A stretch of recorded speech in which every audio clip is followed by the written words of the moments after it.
The anarchist Bakunin sarcastically remarked about the followers of Karl Marx, they have one foot in the bank and one foot in the socialist movement.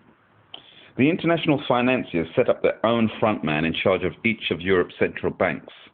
Professor Quigley reports it must not be felt that these heads of the world's chief central banks, or central banks, were themselves substantive powers, SPs, in world finance. They were not. Rather, they were the technicians and agents of the dominant investment bankers of their own countries, who had raised them up and were perfectly capable of throwing them down. The substantive, or even substantive, big lips you see, the substantive financial powers of the world were in the hands of these investment bankers, also called international or merchant bankers, who remained largely behind the scenes in their own unincorporated private banks, maybe like Dillon Reed. These formed a system of international cooperation and national dominance, which was more private, more powerful, and more secretive than that of their agents in the central banks. And Dr. Quigley also reveals that the international bankers who owned and controlled the banks of England and France maintained their power even after those banks were theoretically socialized. Naturally, those who controlled the central banks of Europe were eager from the start to fasten a similar establishment on the United States. From the earliest days, the founding fathers had been conscious of attempts to control America through money manipulation, and they carried on a running battle with the international bankers. Thomas Jefferson wrote to John Adams, "I sincerely believe with you that banking establishments are more dangerous than standing armies." But even though America did not have a central bank after President Jackson abolished it in 1836, the European financiers and their American agents managed to obtain a great deal of control over the American monetary system.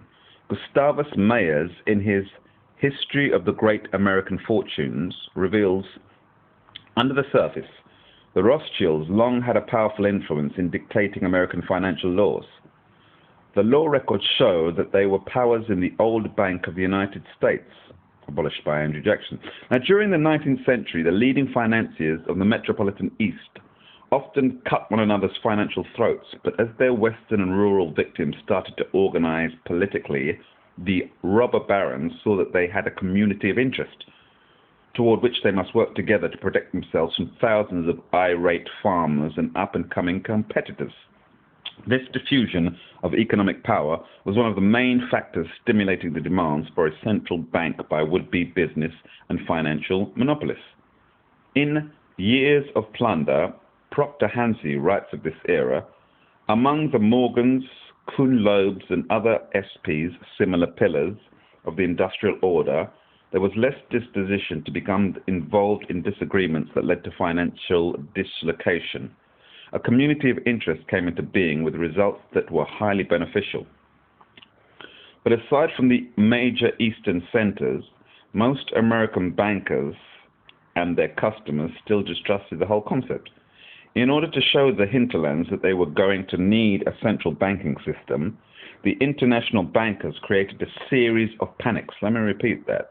The international bankers created a series of panics as a demonstration of their power, a warning of what would happen unless the rest of the bankers got into line. The man in charge of conducting these lessons was J. Pierpont Morgan, American-born but educated in England and Germany.